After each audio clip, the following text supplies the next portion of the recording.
Capsicum కర్రీని మనం చాలా రకాలుగా చేస్తూ ఉంటాం, కానీ మీకు కరెక్ట్గా అలాగే టేస్టీగా కుదరాలంటే ఖచ్చితంగా నేను చెప్పే విధానంలో ట్రై చేయండి. టేస్ట్ అయితే చాలా బాగా వస్తుందండి.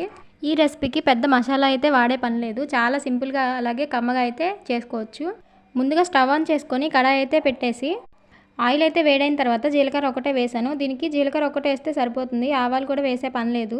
జీలకర్ర వేగిన తర్వాత ఇప్పుడు జీడిపప్పులు అయితే వేసానండి. జీడిపప్పు ఆప్షనల్ అనమాట, వేసుకుంటే బాగుంటుంది, మీ దగ్గర లేకపోతే మీరు స్కిప్ వేగిన తర్వాత ఇప్పుడు ఉల్లిపాయ పచ్చిమిర్చి ముక్కలు అయితే వేసుకొని అవి కూడా వేగిన తర్వాత క్యాప్సికమ్ ముక్కలు అయితే వేసేసాను. క్యాప్సికమ్ ముక్కలు బాగా వేగడానికి ఉప్పు పసుపు అయితే వేసానండి. ఇవి బాగా వేగిన తర్వాత ఇప్పుడు మనం గిన్నెలోకి శనగపిండిని తీసుకొని అందులోకి ఉప్పు కారం పసుపు అలాగే గరం మసాలా ధనియాల పొడి వేసేసి ఒకసారి కలుపుకున్న తర్వాత పెరుగు అయితే యాడ్ చేశాను. కొంచెం వాటర్ అయితే పోసి సరిపడా కన్సిస్టెన్సీకి అయితే ఇలా కలుపుకోవాలి, వీడియోలో చూపిస్తున్న విధంగా. ఇలా కలుపుకున్న తర్వాత దీన్ని క్యాప్సికమ్ ముక్కల్లో వేసేయాలండి.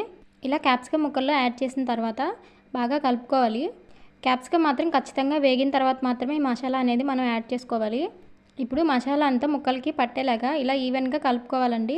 కొంచెం వాటర్ అయితే పోసుకోండి, మన కర్రీ అనేది అడుగంటకుండా ఉంటుంది. ఇలాగ ఈ రెసిపీని చాలా ఈజీగా అయితే తయారు చేసుకోవచ్చండి. మన కర్రీ అయితే అయిపోయింది. నచ్చితే లైక్ చేయండి.